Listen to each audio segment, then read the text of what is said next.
compañía Adán Enrique García Ramos.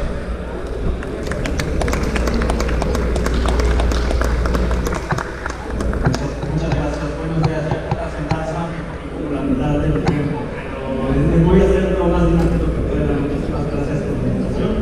Espero que les podamos contar un poco la visión desde la Secretaría de Hacienda y un poco cómo vemos el sector y la importancia y relevancia de todos los segmentos de la cadena de producción. Pues lo primero que haría es tratarles de dar una muy sencilla fotografía del sector eléctrico nacional. Por supuesto, empezaría con la capacidad de generación que tenemos en el país. Como seguramente muchos de ustedes ya conocen, tenemos una matriz de generación diversa. Esto siempre apunta a temas de seguridad, de poder tener resiliencia en la provisión del servicio. Por supuesto, una buena parte de nuestra matriz está concentrada en ciclos combinados, algo así como el 40% de esta, pero también empieza a haber una buena proporción de otras tecnologías como las limpias, las cuales al día de hoy empieza a estar alrededor del 20-25%. Por el otro lado, pues, si tenemos esta parte de oferta, pues, ¿qué es lo que tenemos del lado del consumo, ¿no? La parte de la demanda en potencia. Y aquí lo que hemos observado es que para 2022 la demanda máxima del sistema interconectado nacional es de casi 50,000 megawatts. Entonces, un poco la señal que queremos que puedan tener ustedes en su mente es que el sistema eléctrico nacional tiene suficiencia de capacidad para entregar el energía. Por el otro lado, si vemos lo que es la generación, ya la energía que efectivamente se inyecta en la red, pues estaríamos viendo que nuestro ciclo combinado pasa de un 40% a un 60% de la energía. Por supuesto, esto responde muchísimo más a cuestiones operativas, los niveles donde las centrales operan de manera mucho más óptima. Y es por eso que el ciclo combinado nos permite entregar más energía. El resto de los porcentajes se mantienen más o menos en el nivel. Y nuevamente, por el lado del consumo, ¿quiénes son quienes están consumiendo la energía? Y principalmente es la industria, la gran industria y la empresa Diana son los grandes demandantes de energía eléctrica en nuestro país, así como seguramente muchos de los servicios que ustedes reciben provienen de ese segmento. No obstante, hay una buena proporción del consumo final que proviene del sector residencial, y es ahí donde muchísimo más la Secretaría de Hacienda tiene un papel más relevante en este tema. Líneas de transmisión, estamos por arriba de los 110,000 kilómetros a lo largo de todo el país. Por supuesto, los tres sistemas que tenemos en interconectado nacional, Baja California Sur, Sur 2,280 subestaciones con una capacidad de transformación de 165,000 megawatts ampere. Y por el lado de distribución, casi 900,000 kilómetros de línea con 1,5 millones de capacidad de transformación de potencia y una capacidad de redes de 60,000 megawatts ampere. En distribución, cabe señalar que se brinda el servicio a cerca de 47 millones de usuarios de los distintos tipos, y esto lo que genera es que tengamos una electrificación en el país de alrededor del 99.3%. Esto está por encima de la conectividad que tenemos en países desarrollados. Entonces, parece que por ese lado no. Y se preguntarán, bueno, y la Secretaría de Hacienda, ¿por qué nos viene a platicar a nosotros después de ver sus conferencias sobre equipos y cosas muy específicas? No, bueno, lo que pasa es que al final, la forma en cómo construimos, la forma en cómo ustedes hacen sus procesos y la forma en cómo ustedes incorporan las innovaciones en la construcción, pues tiene un efecto en la parte de crecimiento y en el bienestar de la población. Eso por un lado. Y por el otro, y es uno mucho más palpable, que seguramente todos ustedes tienen en sus casas, es que el impacto en el usuario final llega a través de la tarifa eléctrica, a través de su recibo de luz, ¿no? Entonces, un poco les platicaré en este sentido cómo productiva se conecta con la parte que al final nos lleva las tarifas eléctricas. ¿Cuál es qué es lo que integra esta parte de las tarifas? Por supuesto, tenemos que seguir toda la cadena de producción del sector, ¿no? Y empezamos claramente con generación, posteriormente tenemos la producción, la distribución, llegamos a los usuarios finales, y estos usuarios finales son los últimos receptores del flujo de energía, señalado por la línea amarilla. Y de los usuarios para terminar el ciclo, regresa con el camino del dinero, o del dinero en sus hogares, ustedes reciben su factura, esa factura pagan el recibo, y con ese recibo lo que se busca es que precisamente iguale el costo total de la provisión del servicio, ¿no? Esto lo reciben los operadores de suministro básico, que por el momento en México tenemos a CFE Suministro Básico, y él a su vez hace el pago al SENACE para que él a su vez distribuya el pago a los distintos segmentos de la carga. Y me voy a concentrar en esta parte de los usuarios, el camino del flujo de dinero, porque en esta parte de los usuarios, como lo mencionábamos, tenemos industriales, tenemos gran empresa, tenemos comercio y tenemos domésticos, usuarios domésticos, y cada uno de ellos paga una tarifa distinta conforme a su potencia, conforme a la energía que consume, y entonces es ahí donde me voy a colocar en las tarifas. Tenemos dos tipos de tarifas, o bueno, dos grandes grupos de tarifas, unos que son establecidas por la Comisión Reguladora de Energía, donde el artículo 12 señala que es la encargada de diseñar y establecer las tarifas. Esto lo hace a través de unas metodologías en donde se busca recuperar el costo completo de la provisión del servicio. Esto funciona como cuando ustedes hacen un trabajo, pues ustedes lo que buscan es recuperar el costo para tener una rentabilidad razonable, ¿no? De lo contrario, eso no es económicamente viable en largo plazo. Entonces, un poco responde a esa misma lógica. Por supuesto, estas tarifas necesitan incorporar todos los costos de la cadena que llamamos generación, transmisión, distribución, servicios conexos, el mismo operador inmobiliario. Y finalmente, pues, lo que buscan es un desarrollo eficiente de la industria eléctrica y de todo el sistema económico en México, porque prácticamente ya para todo ahora utilizamos energía eléctrica para todos los procesos. Y ese es un grupo de tarifas que permite tener servicios en el sector servicios, tarifas a TODT, en la parte comercial, industrial y por supuesto también para las agrícolas. Estas representan aproximadamente el 75% de los ingresos y por supuesto el objetivo es la reducción de costos. Por el otro lado tenemos a la Secretaría de Hacienda, que es la encargada de establecer las tarifas en el sector doméstico y agrícola de estímulos.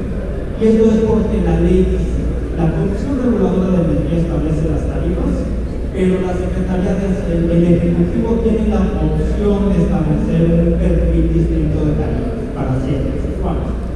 Y entonces, eso es lo que señala nuestro 139 de la ley de energía eléctrica, y el 30 de noviembre de 2017, el Ejecutivo le autoriza a la Secretaría de Hacienda a establecer un esquema distinto al de la ley.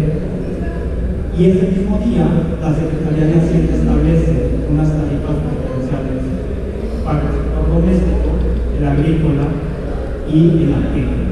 Por eso la diferencia, acá solamente tenemos tres sectores. El doméstico es la 1A a la 1F, seguramente cuando revisan su recibo, ustedes pueden identificar el tipo de tarifa en la que se encuentran. Y cuando se rompen ciertos niveles de consumo, pues entonces son reclasificados a la doméstica de alto consumo que usa las más. Estas tarifas representan solamente el 25% de los ingresos, pero esta es la parte importante, solamente recuperan el 45%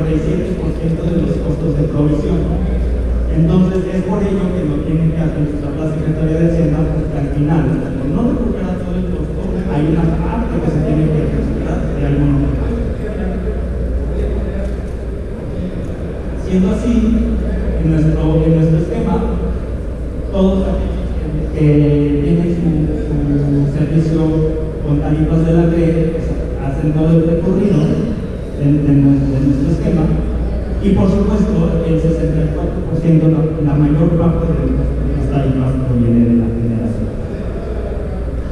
Y en segunda parte, aquellos usuarios que son susceptibles de estas tarifas por parte de la Secretaría de Hacienda, pues entra en este segmento donde Hacienda establece estas tarifas con una menor recuperación y por tanto ya tiene que hacer alguna recuperación para el proveedor del servicio.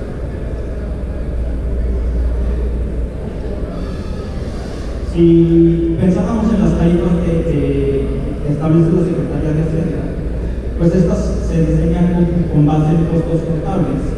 Se revisa cuál es el costo que se le puede asignar a estas tarifas, pero, como saben, la administración estableció el objetivo de que las tarifas no se incrementaran por encima de la inflación, y esto se ha logrado desde 2018, aplicando justamente solo ese desliz de la inflación. No obstante, tenemos una insuficiencia tarifaria, esto solo recuperamos el 47% del costo, y esto genera subsidios para el 99.7% de los usuarios domésticos, y estos pueden ascender hasta 76 mil millones de pesos conforme a lo que está presupuestado en el presupuesto de egresos de la Federación. Entonces, un poco, si lo piensan, cuando hay innovación en la parte constructiva, hay innovación en la parte de protección de centrales, de cableado, de torres, pues son todos esos elementos que van a generar un costo para recuperarse a través de las tarifas. Entonces, si este costo está por el lado de la red, se incrementa, pues entonces el usuario final va a hacer un incremento de las tarifas. Si por el contrario está en el sector doméstico, ese incremento lo que se va a ver es en un aumento del apoyo que otorga el gobierno. Y finalmente, en el esquema tarifario doméstico tenemos una tarifa de alto consumo. Estas tarifas de alto consumo se activan cuando en tu promedio mensual de los últimos 12 meses rompe cierto límite de tu tarifa. Por supuesto, estas tarifas al momento solo se aplican al 0.13% de los usuarios, ¿no? Y esta tarifa sí cubre su costo a diferencia de la 1.1. Por tanto, con este contexto, la administración identificó que era necesario lograr estabilidad de costos y estabilidad de tarifas para todos los usuarios en el sector eléctrico mexicano. Y esto lo que impulsó fue un nuevo modelo de la CFE cuenta con un papel relevante en la expansión y en el diseño de y el principal de ellos es la CFE tendría una participación del 54%, mientras que otros participantes privados pudieran tener algo así como el 46%. Y este diseño lo que intenta es poder fortalecer a la CFE para poder generar un avance ordenado del sistema. CFE se convierte en un elemento que ofrece el respaldo al sistema eléctrico nacional para brindar un servicio con claridad, continuidad, fiabilidad y seguridad. Y eso a su vez le abre espacio a los participantes privados para poder tener ese espacio para invertir en otro tipo de tecnologías renovables. Y eso lo que permite es entonces que tengamos una matriz mucho más diversa, mucho más confiable, mucho más eficiente. Un ejemplo de esto fue la operación que hace algunos meses se anunció respecto a Iberdrola. El gobierno va y compra ciertas plantas de Iberdrola, eso ayuda a descarbonizar la matriz de Iberdrola y les permite ir moviéndose hacia la parte verde, hacia renovables, que ahora tienen mucho más efectos. Pero y por el otro lado, le permite al gobierno tener unos equipos, unas plantas que entregan energía de manera confiable, de manera continua. Y es en ese sentido que empiezan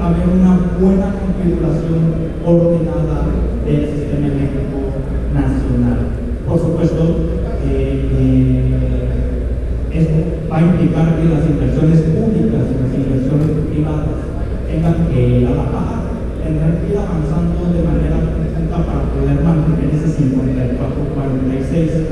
Entonces, al final de cuentas, esto va a generar oportunidades de participación para otro sector que no sea la CFE, ¿no? Y simplemente para poner un poco en contexto y con esto termino, el plan de negocios de la CFE está estimando inversiones en el periodo 2023-2027 por ahí en el rango de los 600 mil millones de pesos. Entonces, en ese sentido, va a haber proyectos, va a haber oportunidades de inversión por el lado de CFE, pero a la vez, como vamos a tener esta participación 54-46, pues va a haber espacio también por el lado de la inversión privada. Entonces, un poco eso es el mensaje que les quisiéramos enviar el día de hoy. Por supuesto, en la región sureste tenemos proyectos relevantes, la ciclo combinado de Mérida, de Valladolid, las subestaciones eléctricas, algunos refuerzos, turbogases en Chancanar, turbogases en Isla Mujeres. Entonces, la matriz empieza a tratar de tomar esas oportunidades en los distintos retos que cada región tiene específicos y poderlos traducir en un mejor sistema eléctrico, un mejor servicio de provisión, unas mejoras en las finanzas públicas también del país. Con eso yo termino. Muchísimas gracias a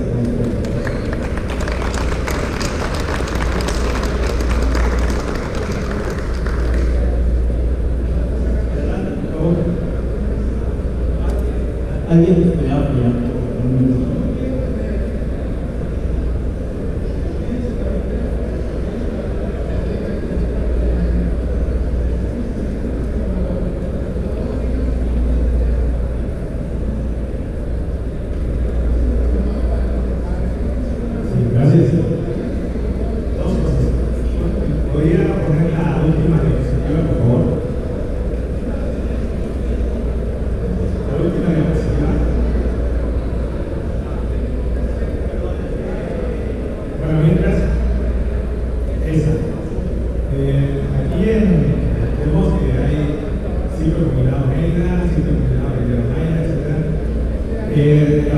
La pregunta es, ¿tienen contemplado a futuro alguna central que utilice la tecnología tanto de termoeléctrica convencional, pero el intercambiador de calor lo haga funcionar los espejos concéntricos que funcionan a través del sol? Eso, por ejemplo, está en una de las plantas eléctricas en la Solana, en Phoenix, y ya está funcionando muy favorablemente. No se requiere carbón, ni sol, ni nada. Y bueno, pues aquí la parte del sol que tenemos en la península de Yucatán, pudiera haber esa tecnología y contemplarla entre sus proyectos de la Secretaría de Ciencia y Tecnología. Muchas gracias por la pregunta. Mira, yo creo que ya la parte técnica específica de los equipos y los diseños ya viene más de la Secretaría de Energía y de la misma CFE. No obstante, empieza a haber una transición hacia nuevos equipos. Les recordaré que también hace algunos meses el presidente anunció el plan Sonora, donde va a generar un proyecto fotovoltaico de 1000 megawatts, el primero del Puerto Peñasco, que ya está en desarrollo, y posteriormente va a incorporar otros 5 proyectos de ese mismo calibre, ¿no? Entonces, para México suena como algo muy natural hablar de fotovoltaico en 1000 megawatts, pero en realidad son unos equipos impresionantes, y esto es gracias a la calidad de recursos solar que se tienen en el país. Me parece que hay dos elementos técnicos que son los que ayudan. Uno es, por supuesto, la disponibilidad de espacio y la disponibilidad de recursos humanos, ¿no? Y además, recordemos que la parte solar requiere un soporte de la red para poder evitar variaciones en la red. Entonces, esos son son las primeras aproximaciones que ya tiene el gobierno. Del lado de la península, me parece que el recurso solar también alcanza para empezar a transitar, pero también creo que hay algunos retos en la parte de la red completa que habría que irlos fortaleciendo para poder transitar a eso. Pero seguramente la Secretaría de Energía y la misma Comisión de Electricidad estará ya pensando en cómo poder hacer transiciones. Muchas gracias. Y ya por último, nada más, muy interesante la información. ¿Esas diapositivas son consideradas confidenciales o pueden compartirlas a través de un correo electrónico? Eso, si gustas, ya lo vemos con nosotros. Muchas gracias. Vamos a dar espacio a una pregunta más, por cuestión del tiempo, estamos ya montamos para el evento inaugural. Una pregunta más, el caballero pidió la palabra. Gracias. Rápido, entiendo que tú estás en la Secretaría de Hacienda. El factor tiempo lo tienen bien identificado. Es decir, saben que ya estamos a destiempo y ni aunque tuvieran todo el dinero del mundo ahorita, alcanzas a resolver el problema técnico. No sé si lo tienen como Hacienda previsto eso, en un plan de contingencia. Porque ya alcanzó la demanda, la realidad ha sobrepasado. Ya estamos a nada que se empiece a volver el sistema. Pero ustedes como Hacienda, ¿cómo lo tienen concebido? ¿O creen que Comisión y Secretaría de una brecha mágica va a resolver de la noche a la mañana? Porque está hablando que son soluciones de 5 o 10 años. No sé ustedes como Hacienda, cómo lo tienen contemplado. Muchas gracias por tu pregunta. No sabía que ya empezábamos con las difíciles. Pero mira, a ver, yo creo que en esta parte es muy importante conocer que hay un programa de desarrollo del sistema eléctrico nacional. Es un documento que se trabaja en la Secretaría de Energía, la Comisión Federal de Electricidad y el mismo Centro Nacional de Control de Energía. Y por supuesto, queda muy claro que las soluciones en el sector eléctrico no pueden ser de un día a otro, porque cualquier construcción, cualquier elemento que necesites integrar, pues requiere de tiempo, ¿no? Un ciclo combinado, trabajándolo muy bien y sacándolo rápidamente, pues estarás en el rango de 18 o 24 meses, trabajándolo bien. El tema de líneas de transmisión, empiezas a tener temas de derechos de vía, cuestiones sociales. Entonces, estas cosas no pueden ser, uno, ni ocurrencia, dos, de un día para otro, ¿no? Entonces, lo tenemos contemplado y es en ese documento que la administración pone toda su planeación significativa. Por supuesto, debemos de recordar que la economía es dinámica, el sistema eléctrico es dinámico,